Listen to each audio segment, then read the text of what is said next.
Hi everyone, we're back and we're here with Ruth. We just played a little bit of Yaga. We all had a fun time, and it's about time to get into your interview. Ruth, how you feeling? Feeling pretty good. I have gotten a monster and drunk half of it, so I'm awake now. Yeah, Let's go. love that for you. What did you call it Academic over juice. break? I thought this was like fun folklore that you call monsters. Academic juice and Yes. or evil vitamins because Evil taste like vitamins. influence of vitamins. Evil Yeah. vitamins. Do we have time to talk about evil pamp? No, It did make me think about that. we have no time to get into evil pamp. There's a clip of that somewhere. About evil pamp. I'm so curious. Oh no. So we're about to get into our interview here with Ruth Gibbs. But before that, Daisy, you want to do the honors? I would love to do the honors. Oh, I love it when you do. Folks, you're here. Ruth, you're here. We're all here, and we're listening to a show. And this is the interview part of that show, and that means that there's questions. And those questions are created by, you might think, Dom and Daisy. No, you would think wrong. Because we have a whole team of people who you don't see on camera every week called the Folklore Interview Sleuths, who help us make this show happen and especially help us research all of our guests.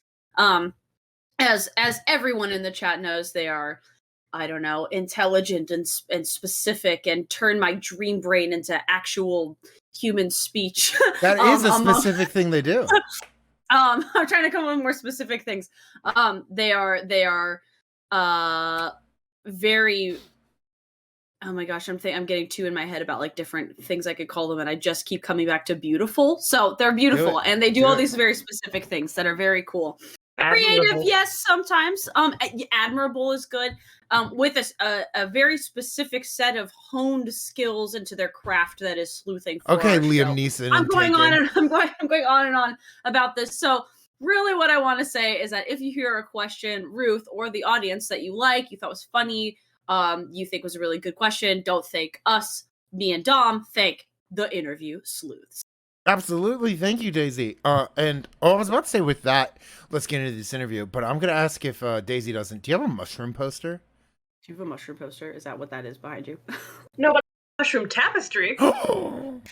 even more, cooler. Even more Daisy core. I have a, oh my god, speaking of mushroom tapestries, and also maybe a sneak peek for our thing that Dom and I have to record about our as a follower goal, we said that we would do an office tour. Yes. So we have to film our office tour because, like, you can see some things in the background. No one on Twitch can see my background. They can kind of see Dom's stuff, which is all art, blah blah. It's gonna be weird when they see what it looks like because I kind of have everything on an angle, so it looks good out of my webcam. When you walk it in person, Right. You're like, your posters are crooked. No, I swear. No, they're not. Yeah. Also, I have a lot of confusing objects as well. One of them is a mushroom fabric. It's not quite a tapestry, but it is a very cool, and Death Loris gave it to me, and it's really beautiful. I just realized I'm framing a Sergal print of a partially nude woman right there. Too far away. Oh, I couldn't tell. I wouldn't have been able to tell if you didn't say it. Listen, I couldn't tell, but I love knowing that that's what it is. Oh, good, yay! And I mean, there's also a gnome frolicking with a mushroom over next to the mushroom poster. So, and what's on your lamp? What's their lampshade? Satyrs. They look like with satyrs? Vines and mushrooms, and yeah, it's like little dancing guys. Yeah, dancing satyrs with like thorny vines and mushrooms and a raven on each. It's a good thing I wasn't in my living room because I have something I call the naked witch wall in there, which is all prints of nude witches. Yeah, that's that TOS TOS right there. Yeah, very good, very aesthetic. All right, Ruth, you want to get in your first question? Yes, please. Ruth, how is folk narrative a tool for pushing back against against ideas of normative femininity in your work and the work of those you study? So this is one I love very, very much because there's this like narrative that exists that a woman in folk tradition, and I'm saying woman in like, unfortunately, a cishet term because that is how we understand a lot of these stories. I don't think they're all that, but we're using that kind of as an assumption. Woman as in otherwise. Woman as in deviation from man. Pretty much, yeah. Yes. Well, okay, Kate Turner. Deviation from man isn't even because folklore. There is genderlessness in a lot of this folk stuff, especially if you get into like things like Lomo Boy might have like a masculine cast, but they don't really have that kind of gendered thing that a lot of things do. Sorry, we're in a whole. That's a whole other branch. That makes sense. No, Fascinated. Makes sense. You're on the call with Daisy. I think that's the person in the world who most wants to hear that rant. I think I do want to hear that rant, but anyway, that's fascinating. Still so. Yeah, woman isn't like girlhood as a concept in this instance. It's to say like princesses and things, but in a lot of fairy tales, we actually find more weavers, seamstresses, and midwives, especially in stuff about fairies and fairy tales. And one of the most common abducted demographic of people in like Ireland. This is Ireland primarily, because Ireland, Scotland, Wales is kind of my little niche. You'd think it might be the Russian area, but no, it's not. And the Isles. The Russian is just a hobbyist interest, because I couldn't learn Cyrillic for crap. But it's usually midwives and wet nurses who are abducted the most by fairies to the outside over there, to the other world, to act as wet nurses and as midwives for the folk. And this is more in reports we have of people's journals and of like little folk stories that kind of persist, if nothing else. And I think County Donegal has a lot of stories about midwives getting abducted to help with, sometimes to help fairies give birth, sometimes to help other abducted humans give birth in the other world outside over there, whatever the hell you call it. And using this kind of like idea of fairy tale and folk tale to, one, explain that, hey, we in the modern day who try and resist and push back against folklore and fairy tales. Thanks, Enlightenment, for that. Kind of. Somebody should play Enlightenment, please. On it. What? We have a chat command because I, like you, Ruth, have a distaste for the Enlightenment. And one time, I didn't want to say Enlightenment, so I said Illuminate instead. And then the chat thought that I'd said a ding dong thing. And so, anyway, it was pretty funny. I'll tell you later. They're not selling you right. Continue your answer, Ruth. Excellent. I love that. I love every part of that. But anyway, digging up this kind of the folk narrative, which in this case to me is anything middle class or lower in concept. It is stories people who are not in charge, who are not wealthy, told to record themselves. And also, I move forward with the idea that they absolutely believed in the magic stuff. And if you don't move forward believing that the people you're studying actually believed in what they're talking about, you're not going to get a good study, and you're going to end up writing like a jackass white anthropologist from 1920, which nobody wants. We don't like those people. Like, I respect Geertz a lot. However, I have problems with him as a human being. And that's like understandable. Understanding that there's more variation in the labor women are performing in fairy tales as a starter. Again, against my arch nemesis, the Brothers Grimm, who I despise with all of my being, is a good first step towards, I think, understanding that these are individual human beings telling stories to understand themselves, and that, therefore, they must also have a more nuanced idea of femininity and womanhood than we're giving them credit for by assuming that everyone's telling stories about princesses and maidens and people doing nothing. Like, no, these are human beings. And that also, therefore, serves to cut off the narrative that women don't do things or didn't do things in history, because you have to ride that line. Like, history is not some idealized place for women. God, no. But understanding actual folk narrative and stories fights that idea that women like somehow stayed home traditionally and didn't do much. Like, that's some bullshit. And then also we can spin it going forward. I love things that are queering fairy tales too, because if you actually look at it, very few folk archetypes are gendered. Almost none are so actually gendered. Yeah. So true. And just makes me very happy. I know we've dropped Kate Turner's name a lot of times because all of the topics, but tell me you've read Queering the Grimms. Yes, I think so. At least I own it. Edited volume. So tell me you've read a couple things out of it. I think if I remember correctly, yes. Probably. Yeah, I think you're gonna have a good time. You would just connect very well with a lot of the stuff that she was talking about. You're the audience. You're the target audience. I mean, yeah, that Gina Jorgensen too is like an updated version of that. I like that. I think I've read, consumed some of Kay Turner's like "What a Witch" What a witch! stuff. Not recently, but again, like started coming up when I was like in my sophomore year of high school. Yeah. I mean, it's Yeah. just year 10 of What a Witch, and I think it just wrapped with like a performance art show. Yeah. Yeah. Mm-hmm. It's insane. I like Kay Turner, just generally. Who doesn't? Yeah, it's fun. Right. She likes us. Transgressive Tales. That's the Transgressive header. Tales: I do have that book. Queering the Okay. Grims. Yeah. There we go. Yeah, this Or is Queering that's Fairy more Tale familiar. Scholars, or her chapters Queering the Grims, something like that. Thanks, Death Yeah. Forest. Thank you, Deathy. Still the fastest fingers. Ruth, I've got another question for you that I think leads right into that, especially the folk with the capital F, the good people. They themselves. They themselves. As a historian, how are you using murder ballads to understand infanticide during the early modern period in England and Scotland? So my focus is broadly, can we use folklore and folk songs to understand what the not wealthy thought about these things? Yes. It's probably a harder sell to historians, yes. but you're talking Yeah, to the target very good, audience. yes. They're like, this is the best way to do that. I think personally, it's also part of my work is actually historiographical more than it is historical in some ways, because I'm using child's ballads. Child, love the man, would also like to slap him in the face. Personally, That's not controversial these days. Yeah. Though, to be specific about why, it's because there isn't a lot of these creepy, horrible stories in what he has written down. Like, they avoid...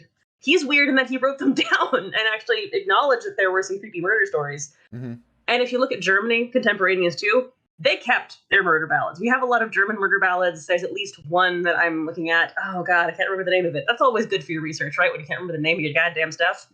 So that Germany and Germany's... murder ballads trickled over to England, like a lot. Yep. Even again, Child acknowledges this, but again, didn't write it down because it's nasty. This is bad. Like, no one wants to hear about that. Like, yes, we do. John, I think his name's John. Child, tell me about the thing. John Francis. John. Yeah, I think that's it. At very least, Francis is right.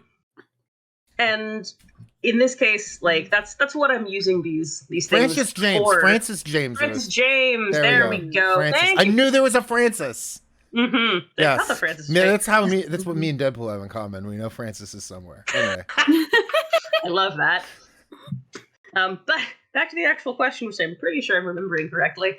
I think that we can use folklore, folk narrative, and things like images that people might have seen a lot to actually understand what the cultural impact was of things like infanticide broadly. And I'm utilizing 3 different folk ballads.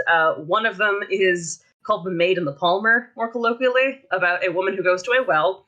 A man asks her for some water. She says no. He turns out to be Jesus, as happens to people. Wow. I was going to say that reminds me of John's Gospel.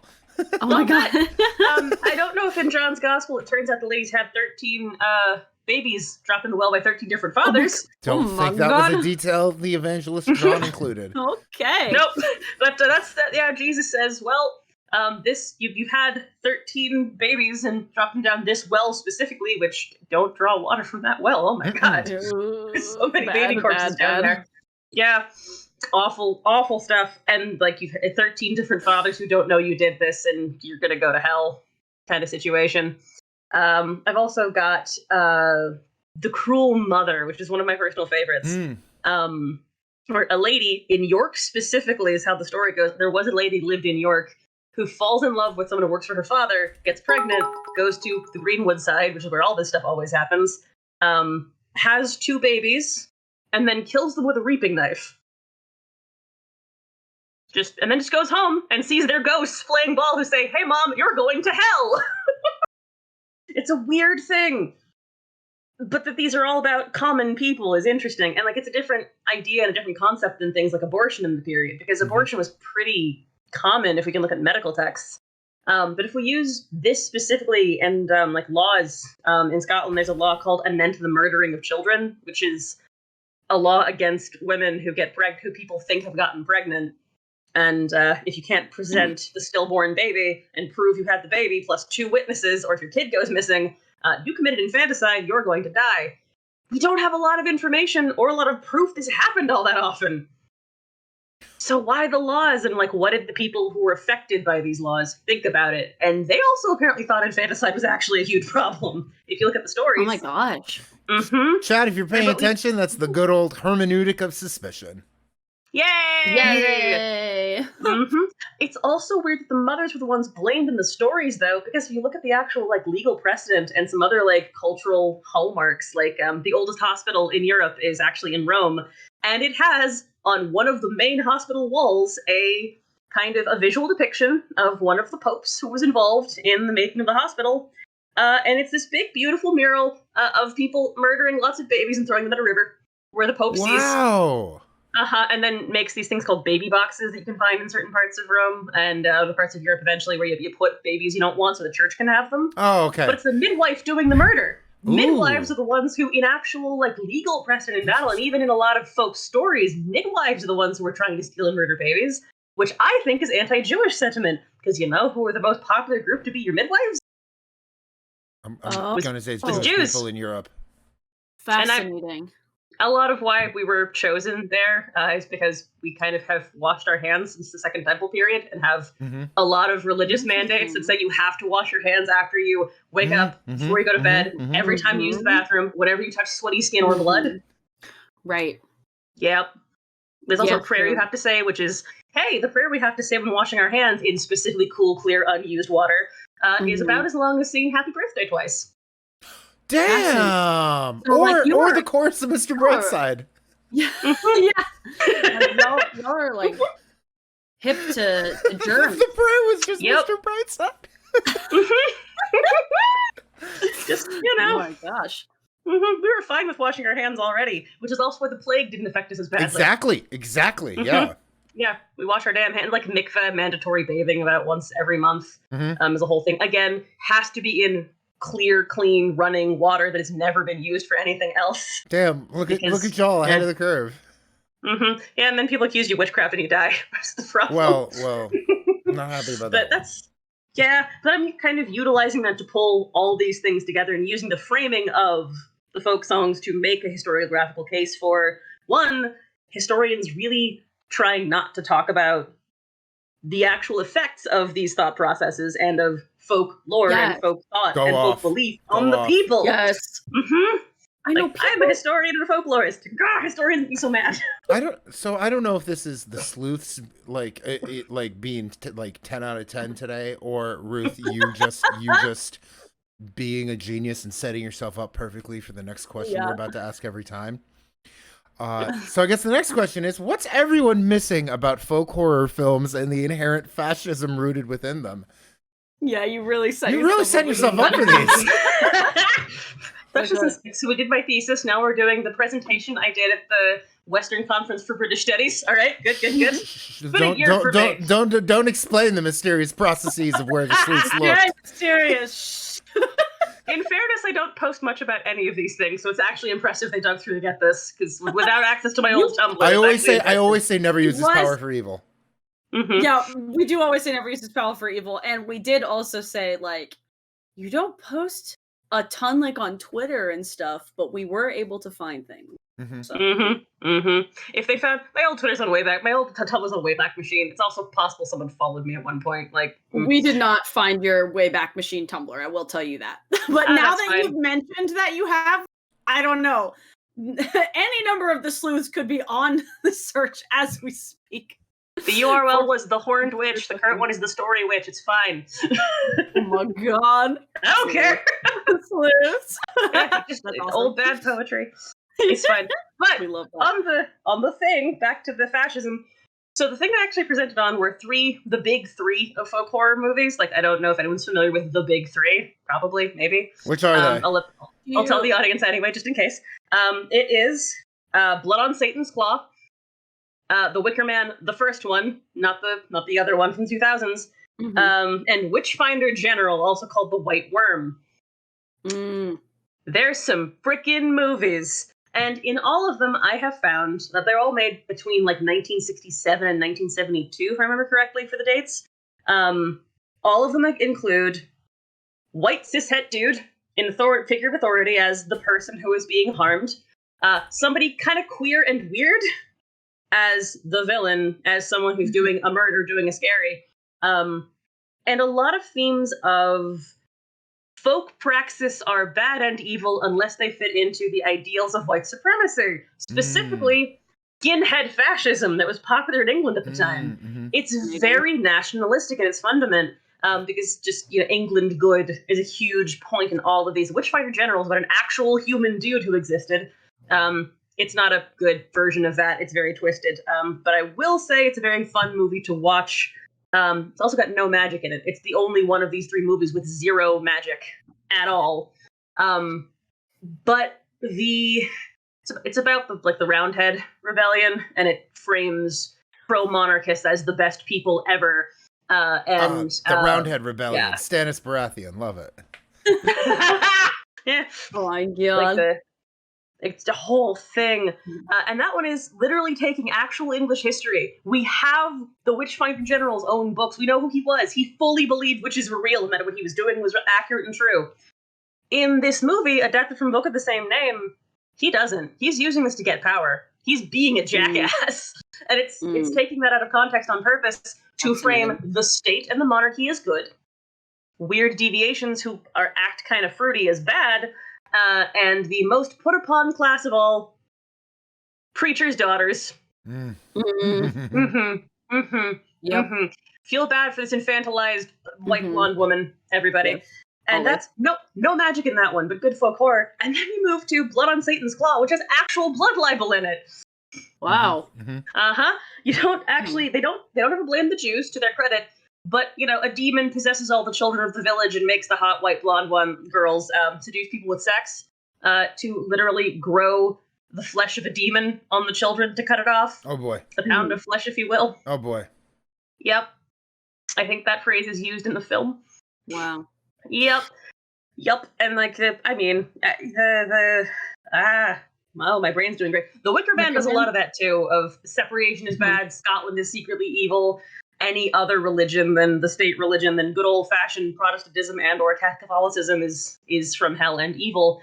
That one maybe has magic in it. That's the most nebulous about whether or not magic is happening. But they all assert magic is evil, and folk traditions are bad and wrong. That there are some things that are wholesome and nice about the nice white folk people. The moment it looks different or weird to city folks, to the overculture at large, that's when it becomes bad, which is where, like, the back to the land English white nationalist and fascist stuff comes in again, that they have the wholesome, bucolic version of what you wanted of England with none of the weird-ass pagan folk stuff. No.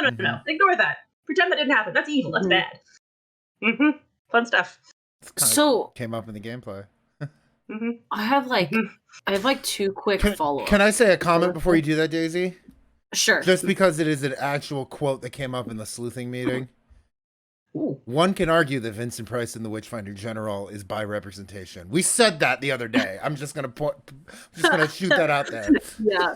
Then I have a whole section on the way he is queer-coded in his mannerisms and movement. And he's the most visually, historically accurate character. He's the only one in actual Oh my God. outfits from the period. Thereby queer-coding the actual masculine clothes of the time period. Like, Ruth, just hang out with us. Just hang out with us. Just hang out with us. Like, I'd be happy. I'd legit be happy to.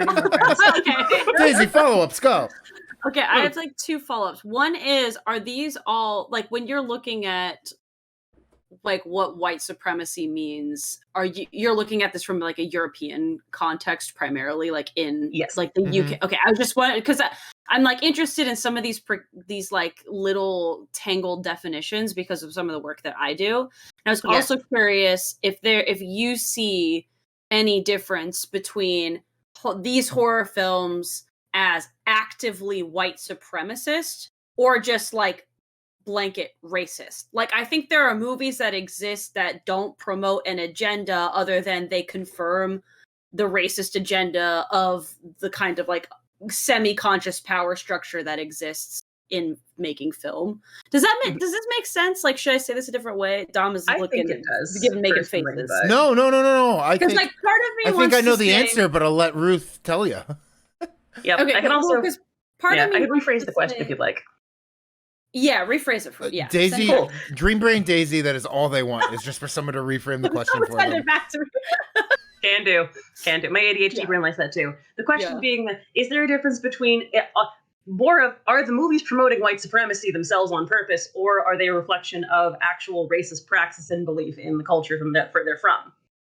Effectively, I think that they're mutually exclusive either. I'm just curious if in your work you make a distinction and if that's important and how. I actually do. So because of the time period that we're in like late 60s, early 70s Britain, all the three of these movies are English and made in Britain and based on books and pieces that are from other similar periods. I argue that Britain is entering into a fascist period itself in that time. And this is reflecting the, again, fears of the folk, of people, of individuals in the culture. And they are not overtly racist in that they don't ever really mention anyone who isn't white, which is a kind of passive racism in and of itself. That's still bad. Sure. But it is echoing the white supremacy of England, because there's that phenomenon in a lot of historical places that being white doesn't make you white, if that makes sense. This is making a distinction between looking white and like looking cream cheese and actually and like having embodied a particular kind of value system, which maybe Catholicism, maybe connected to these other institutional structures, whatever it is, like being correctly white, which is also part of like otherness. Otherness is such a baked in part of fascist ideology. Like fascism is a huge thing here, even overarching. Because the danger that is posited here in almost all folk horror for a long time, up until recently, is that the thing that is scary is thing that looks like you, parentheses, you being a straight white man who is British and therefore good, but aren't you, and therefore are insidiously creeping into your world. Interesting.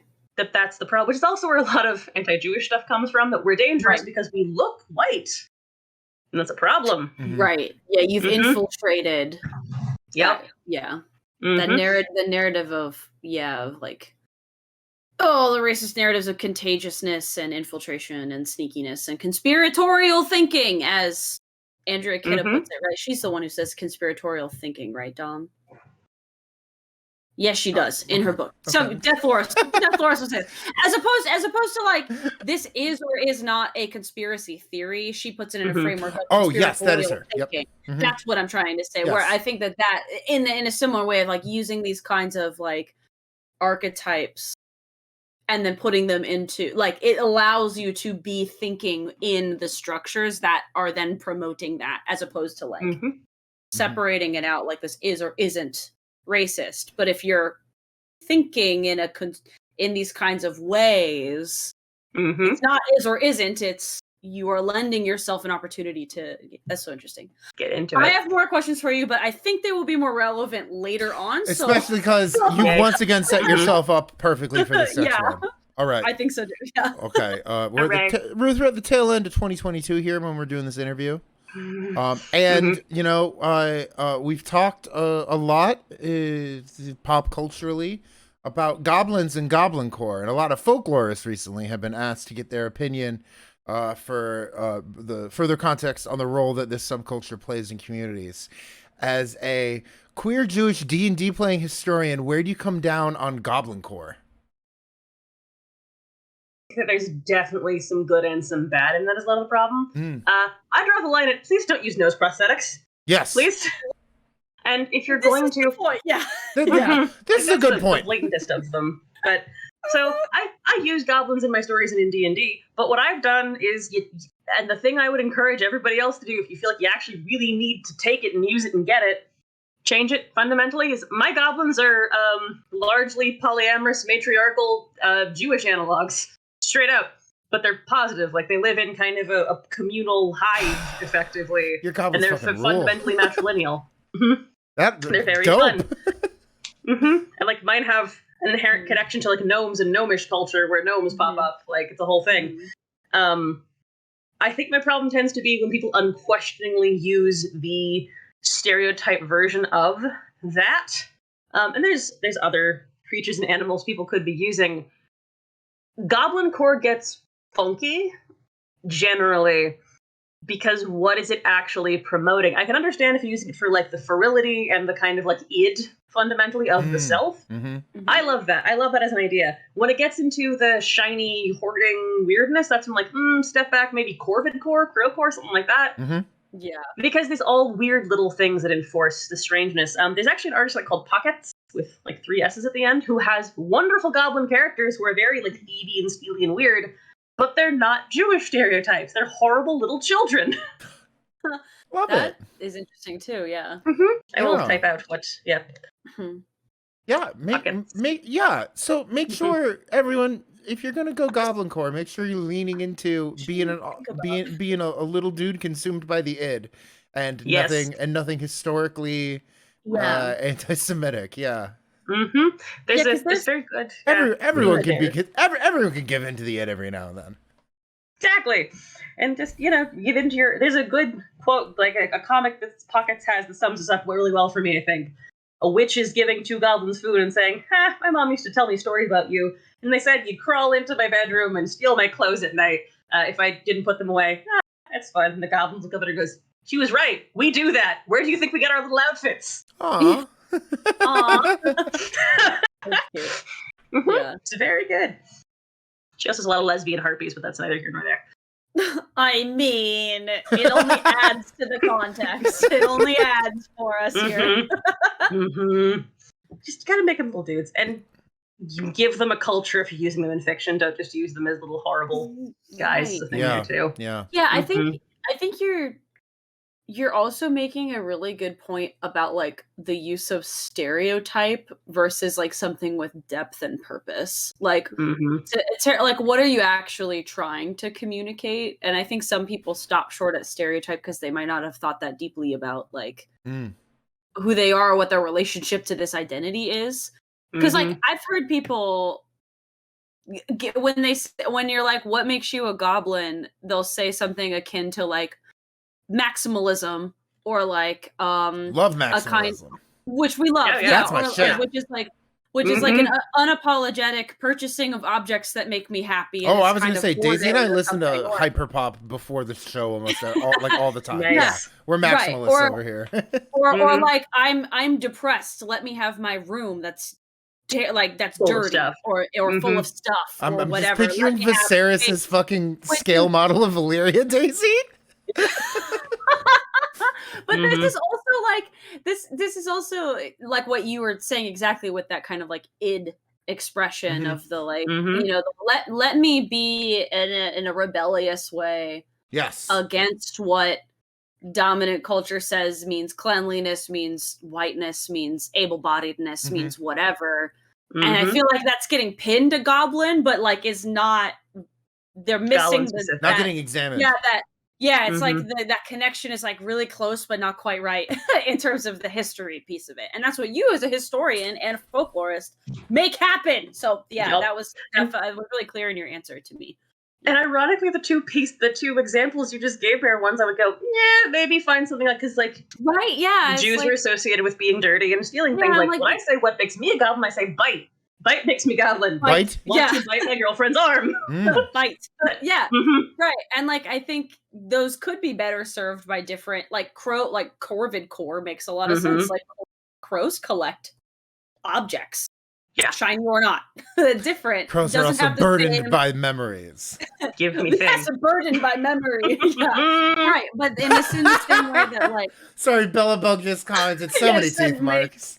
Yep. Right, like that's interesting and is left unexamined. Especially you would think it would be easier to point out given she who will not be named. Anyway, we don't need to get into that. But that was too close of an homage to her work, but go off. Whatever, you get it. Oh, I knew you were gonna be like the perfect. Wait, we have a Corvid chat command since when? No, oh no, it's Devil is just doing that. She's manifesting.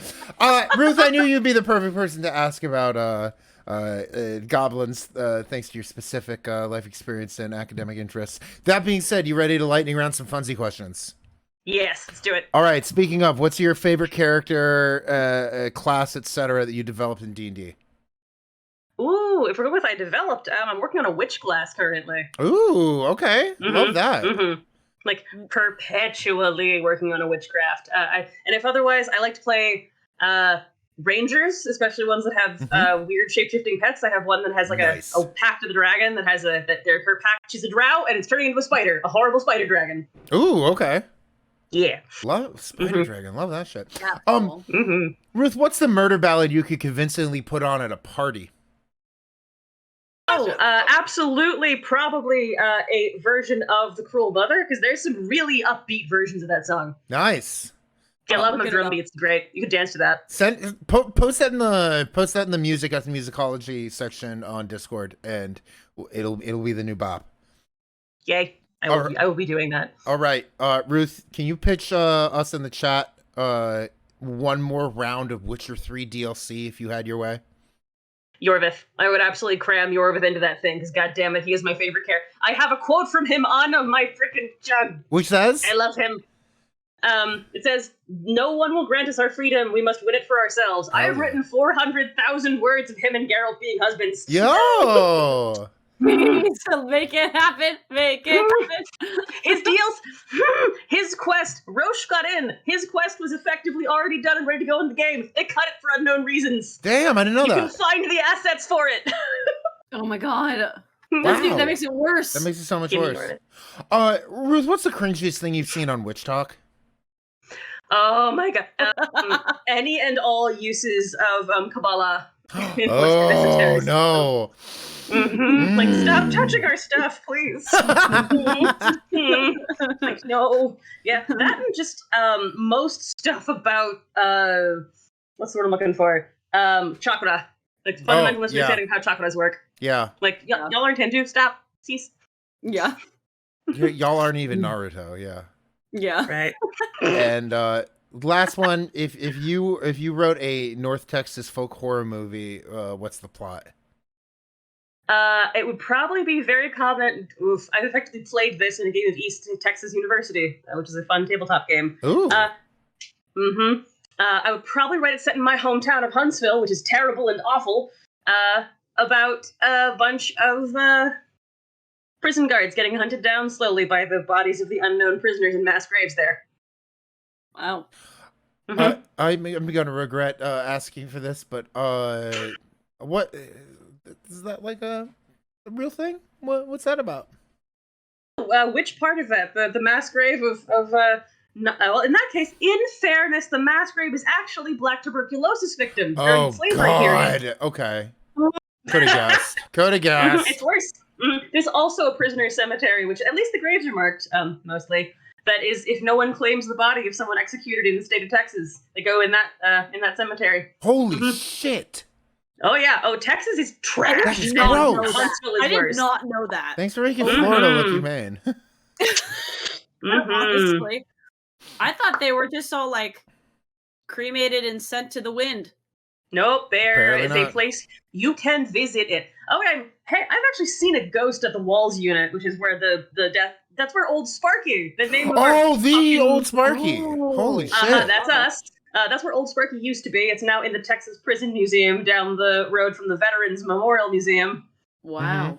Yeah, which is where we want to put that. Yeah, no, I saw a shadow on a wall where there was no one walking when we were going on a ghost tour of the Walls unit. The Walls unit is in the middle of town, by the way. Oh my god. Oh my god. You saw ghosts. Holy shit. Ruth, thanks for sharing that memory with us. Also, chat says Texas is a Gemini. Yeah. Texas? I will not disagree. As a Scorpio, yes. Yes. Okay, hold on. I have another funsy question. Oh yeah, happy early birthday. Thank you, it's this Friday. Yes, people, if you join our Discord, say happy birthday to Ruth on Friday. Yay. There's a thing about Scorpios and Geminis, right? I Like, think why so. are they so hot? But also, we should not go there. It will never work. I'm dating a Capricorn, so Sagittarius, Capricorn, one of the two. That makes more sense. Not Gemini. See, I've confirmed. This is how Her astrology birthday's works. on the solstice, on the winter solstice. Like, That's cool as fuck. Oh my god. Cool. mine's just in the month of Cheshvan, the bitter month where there are no holidays in the Jewish calendar. Aw. Yeah. I have the bad birthday.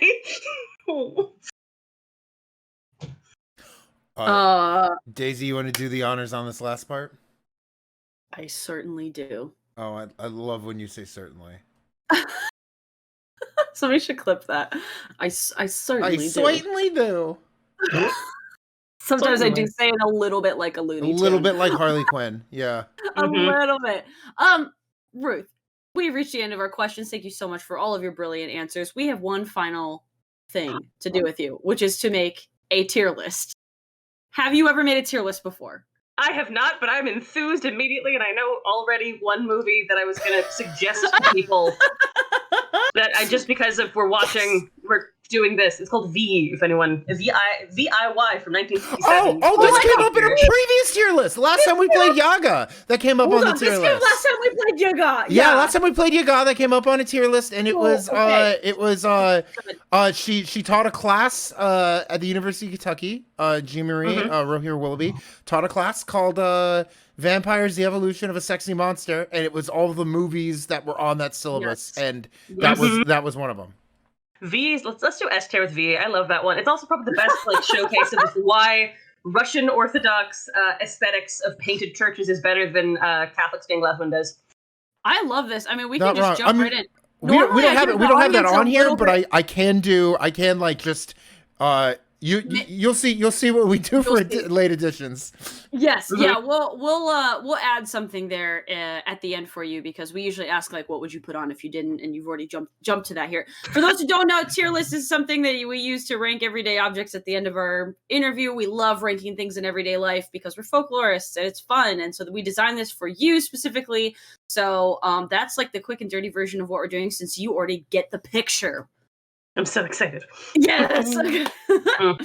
Dom will read you what each of the movies are. There's another kind of small on our screen back here to see, but yeah. You can rank these however you want. They go vertical and horizontal, and you can move them around as you go. If you decide you want to change something, that's totally fine. Also, on a scale from S to B. S to B. Well, the Holy Trinity is up first. So Blood on Satan's Claw. That is B tier if you watch it normally, A tier if you watch it on YouTube with the subtitles on because they're auto-generated. Love it. And it thinks any moment of silence is applause, and there's a lot of people talking about petrol for a movie set in the 1500s. So A tier. A tier. A tier. Great. Just make sure you watch on YouTube. Applause. Well, that's pretty conceited, don't you think? That's great. Pretty rad. Next up is the Witchfinder General. That is C tier. It's not D tier because of I can never remember names right now. Just the guy who plays the Witchfinder General villain. Vincent Price. Vincent Price is beautiful in that movie, and that's why it's not D tier. I was gonna say Ruth. Yeah. Okay, I was gonna say Ruth. It's a little biphobic, but you saved it. I love him. Yes. Next up is the Wicker Man. The Wicker Man parentheses Christopher Lee. Here, that is one of my favorite folk horror movies. It's got an incredible soundtrack too. Oh yes, it does. Yeah, Wicker Man's good. Yeah. Yep. After that is Wicker Man parentheses Nicolas Cage. I think that's gonna go in C tier because it is fun and silly. Also, I can't finish watching it because it makes me cringe. How to get burned? How to get burned? Not the theme. Oh my god. Is it top of C or bottom of C? Top of C because it's more fun. The Witchfinder General gets true. Sexual assault. Killing me won't bring back your hot eye. Next up, a favorite on this weekly program is Candyman. Ooh, which remake or original? I think we did the original, but yeah, that we're doing the original. That is the one we watched for Patreon. So yeah, plug in the Patreon. Let's see. I haven't seen it since I was 11, but I remember liking it quite a bit. So let's say B, because I don't remember if it's problematic or not. B for bees, everybody. B for bees. Is Candyman problematic? I'd say all the problematic people get killed. It's cool. It's dope. Nice. Yeah. All right. There's a lot of problematic white academics who get what's coming. I think that's true. Yeah, I think that's true. It's like you watch the whole first half of the movie and go, and then they all die. Next Excellent. up, we're kicking it real old school on behalf on recommendation of one of the sleuths, and we've got Hickson. Yes. I think it's Hoxton, technically, with S tier. That's classic. It's fun. It's How are weird. you pronouncing it? Hoxton with the umlaut over Hoxton. the Oh, I thought it was okay. I've forgotten all my German by now. It's all good. I love that movie so much. It's like 3 hours long. It does not need to be that long. And it was and yet it's amazing. The director is the devil Good. in the movie too. That's a commentary on auteur theory before we had a word for it. Yeah, right. And he it's like the most expensive film produced that year or something because of all the like puppetry, etc. effects that they used. Now, oh my god. is it a puppet or a guy in a suit, Daisy? Yeah. It's a puppet and some of them are paper puppets. Hell yeah. Yes. Do we say it's top of S or bottom of S? Also guys in suits. Bottom of S, if only because it's not for everybody, and there's the prolonged torture scenes with the stabbing can be too much for everybody. Yeah, it's a long one to sit through, and it's a silent film, so get ready. Hell yeah. Purple. Yeah. Well, purple. Next up, we've got damn. You're telling me this Samar's gonna be mid. We got Midsommar. I have complicated feelings about this one because Same. it was originally shown in the theater release with most of the white supremacy cut out on purpose. Yes. And yes. Yes. Okay, that was what I was going to ask you about during that question. I was like, we'll get to this later. We'll get to this later. It'll come up. It'll come up. Yeah. Because I am mad at the directors for intentionally doing a bait and switch. Like, all right, you do realize that with the Nazi context, that does in fact influence my opinion of the weird cult. Yeah. Y'all? Like, yeah, if they're not Nazis, that is different. What? Yeah. Which is like, what a goyish thing to do. Great. So where is how am I trying to say this? Like the B. Yeah, like the fumbled football of folk horror movies going. And below the Candyman that Below actually has Candyman. good stuff happening. Really Yeah. And no Nazis that I remember. Yeah. I mean, it's beautifully shot and had a powerful effect on horror films Absolutely. Beautifully shot because it's like the only horror movie I can think of that like almost entirely takes place during the daytime.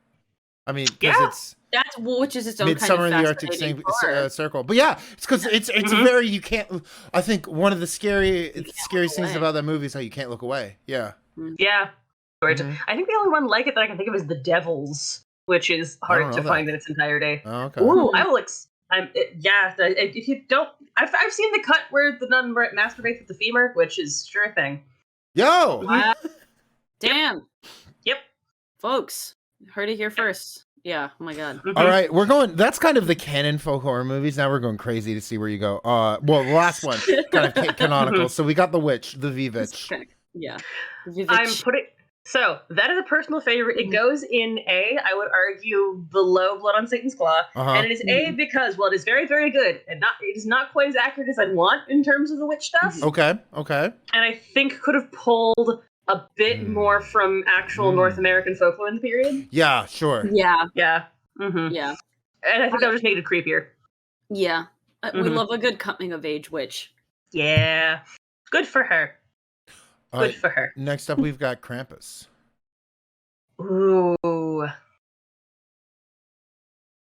I'm putting that in S because I love it. Ooh. Now where You enough? don't see Krampus enough. You don't see him enough. Probably at the bottom of the S. That's pure personal preference. Into that. Love that. We love a strong opinion. Yes. For the tier list, yeah. Oh, chat, you love a strong opinion. I know you do.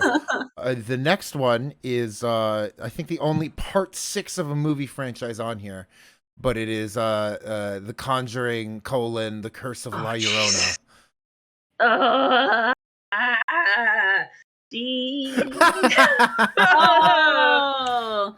It's sure a fun movie. I sure don't think it does a good job of doing La Llorona because she's from my state. Yeah, exactly. Exactly. Oh, Knew you'd have a spicy take on that one. Yeah. Like, she also doesn't. Mostly, she drowns you if you get near the river. She doesn't really follow you home. Mm-hmm. Like, she's got other stuff happening. There's just better La Llorona films too. That I didn't know because I haven't. I have not. La Llorona was like a personal phobia of mine as a child. That's understandable. Mhm. That's understandable. Yeah, maybe as an adult I should watch some more stuff. Moving on from La Llorona to the most requested person from last week's stream, right, Daisy? And That's Appalachian sex symbol himself, not Richard Gere. The Mothman prophecies. You're a Mothman man. Sorry. Mothman, take the breadsticks and run. Oh, my favorite one is pick that man off the ground. I Pick said that Mothman, man now you spin him around. Ooh. Now he's screaming. Good one. That is I would argue this is folklore in and of itself, isn't it? Kind of. Oh yeah, take the definitely. and run. Oh yeah. Mandor hand hook Cargon. Yeah. That's my favorite. That's my favorite like thing that ever happened on the internet. Mothman. Mandor hand hook Cargon. Good, yes. I played a dating sim that had a Mothman in it recently, which is rather What was it? We need to play it. Wait, what? I'm sorry, we need what? to know. Let me find it. We tried to turn Fallout purposes. 76 into our Mothman dating sim. There's a... Let's see. I'm looking it up. It is. I don't remember if it was in my Steam or if it is because on... we have a guest we would play this with Oh. for sure. Wait, Excellent. who? Is it Ellie Haskin? We're not playing Ellie. Okay, yeah, I was like, we're not Okay. gonna not play Mothman Ellie dating Haskin, simulator call me. with Ellie Haskin. Ellie, DM me. Oh my god! All right, We have I'm not to. saying I own too many games. When I find it, I will send it to you. The Please name do, of the please actual... do. Yes, it might be over in my my itch, and no one Is wants it to dive into Cryptid that. Crew? Maybe he's a guitarist of a Cryptid band. Crew or Cryptid Crush? Something, yeah. Cryptid Crush. It's my it is weird in favorite that- Capri Sun flavor. Hmm. It's Cryptid good in Crew. plot. It doesn't matter that they're cryptids at all. The plot of the game. Of course. Cryptid Crew. Yeah. That's what I'm thinking. Same as it looks like Hatoful Boyfriend. Doesn't matter Cryptid that Crew. they're birds. Yeah. Yeah. okay. Yeah. We're playing Cryptid Crew. Ellie, come on the show. We are have to. It's literally like $5. But where is Richard Gere not seeing Mothman ever? Where is Richard Gere thinking about Mothman on this list? And for a specific reason, because the actual Mothman prophecies spurred some really upsetting conspiracy theories. Oh God. Yeah. Or is it That's kind of part. is it bottom A? But yeah. Let's reshuffle. Let's put the witch above blood on Satan's Claw. Oh, actually. let's I think that makes go. more We sense. love that. We I was love thinking that. about it, I'm like, we're talking about witches and demon pacts. I like the witch better personally. Is it going to be a downer to ask what actual conspiracy theories came out of the Mothman? Is it a downer question and just move on to the next one? That's probably a good idea. I mean, Okay. It's the mad ramblings of a weirdo who's trying to blame natural disasters on a moth cryptid. Yeah. Yeah, and it only spawned it a little bit and got away. Mothman, I think, is the most unproblematic cryptid. Mothman's just speaking of bi-representation, Mothman's just a sweet guy from the mountains. Next up, Yes. two left, we got Troll Hunter. Yes. Okay. This is the better Scandinavian horror film of the two. This one versus Midsummer. I put this one.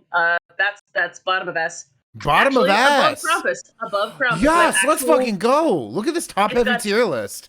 Look at this. It is my second favorite troll-based horror movie, the other being Trolle, Trolle, which is really interesting and pulls that body horror clock in that one. Heads up, everybody, if you watch it. Yeah, that one's very body horror heavy. And this last one is not strictly speaking folk horror, other than it is folk horror in reverse. Whereas years after this movie came out, it became a movie about being in the closet. Where are we putting the Babadook? Yay, Babadook! My goodness, I love Netflix for their Hey, faux pas. queer is a reclaimed word. He's pulling off a look. You can't escape from the He is. Babadook. We love him. I think one above Krampus on the S tier. Yes, let's The go, movie is Babadook. beautiful. It's a great movie. Let's go, Babadook. And I love a horror movie with a happy ending. Yes. Yeah. Need more of Mhm. those. Yes. Yeah, I Ah. fucking yeah. Oh, Fucking God. Oculus ruined for me in the last 5 minutes. Like the most depressing shit Yeah. ever for the last Mhm. 5 minutes of that movie. And then I feel like the next movie I saw in theaters after that was Babadook, and I'm like, this is what I wanted. Yep. I love it. Exactly. Daisy, have Oh. we ever done the like a meme of your face, of like our faces, of me as the mom and Babadook being like, "Why can't you be normal?" and then Daisy incomprehensible screaming. It's We beautiful. did one so long ago, but it was not that joke. Oh. But we're gonna make that now. Good. I think that needs to Mommy, go to I have to our stack vomit. that'll be coming out in the next month. There's another film here that you should really have on this list that I think you'll need to know about. Which is? The Death Wheelers, aka Psychomania. Whoa, tell me. So, it's Toads and Satan. To pull that back, I have a book that is about Oh my full God. horror That's movies, Daisy. kind of ranking That's system, Daisy. You just described Daisy. but I'm also Toads motorcycles and and teens in the Satan. 1960s. Also what? And motorcycles and teens in the 1960s, and Oh, also hell yes. full body taxidermy. And the idea that the only reason we are not immortal is because when we die, we don't want to come back enough. I do love that. Uh-huh. I like that a lot. Damn. Evil teens in the 60s. And I will say, I have a book on folk horror movies. It's like I die rating them and talking about stuff you've seen. And it has like different rating systems like skulls and things for gore and stops for things like sexual assault. There's also a rating called the Toad of Madness, which films get depending on how crazy they are. Oh my God, The Death Daisy. Wheelers is the Daisy, only you are the movie- Toad of Madness. 3 Toads of Madness this movie has, and it's the only one with 3 Toads of Madness. It literally has a toad in it, and also, I guess, spoilers for a movie that's old, the butler is Satan. Okay. Yep. Which is important, because this is about getting the Toad of captured the devil. Madness. Mm-hmm. Yep. I will just pull up the name of that book real quick, because it's also a really good book on folk horror, just generally speaking. Let's see. We don't go back, A Watcher's Guide to Folk Horror. Let me just... Hell yeah. Is that by Michael Coven? Maybe. Let me go. Your boy Michael Coven. He's like And- the folklore horror movie cinema guy. It's probably him. Let's see. Interesting spooks. Come on. Where's the front of you? Where is the front of the fucking book? Howard David Ingham. Nice. Oh, interesting. Yep, he is just kind of a dude. Daisy, can I I like it. can I attempt to sum this up? I think I can put Oh I my think God, I can put a bow on this. Mm. All right. So everyone in chat, Ruth Gibbs and her other 2 Toads of Madness have just successfully put together the best folk horror movie tier list. And I gotta ask the eternal question: on a scale from The Wicker Man to The Curse of La Llorona, how dry is your foliage? How'd it do? Oh my God! How dry is the foliage? That's pretty good. That's I'm pretty good. crazy for that one. Honorable. No, you're a toad, A Toad of Madness for that One one. Toad of Madness. How for mad that is your one. toad? Oh man, dude, the Wow. Toads are mad these days. Mm-hmm. There's some mad Crazy toads toads. out there. Well, hey, Oh my before everyone in chat does their duty as voting members of the Academy and spams you with ladders and emotes of various kinds, Ruth, thank you for coming on. Where can people find you or interact with you if they want to hear more? So, even though Twitter is dying, I do still have one, and you can find the address. One moment. Oh my God, I'm so good at this. I got things. you. Thank you. I got you. Yeah. I've been both the Sleepy Witch and a Sleepy Witch. A Sleepy Witch is my Instagram. The Sleepy Witch is Twitter. The Story Witch is Tumblr. And then my email is thehornedwitch or ruthseagid@gmail.com. If you have specific questions, I am happy to answer them. Yeah.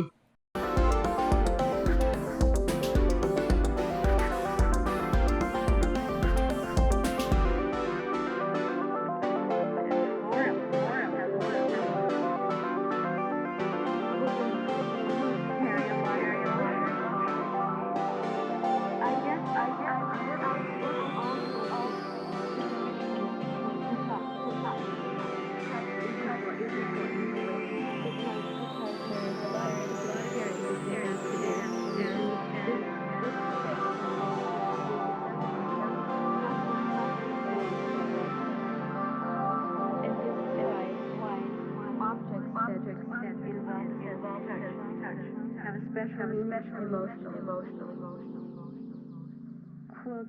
have had meaning on many levels. Making quilts helped me to get a sense of my own space, sense of finding my way, sense of really working my way out of the labyrinth.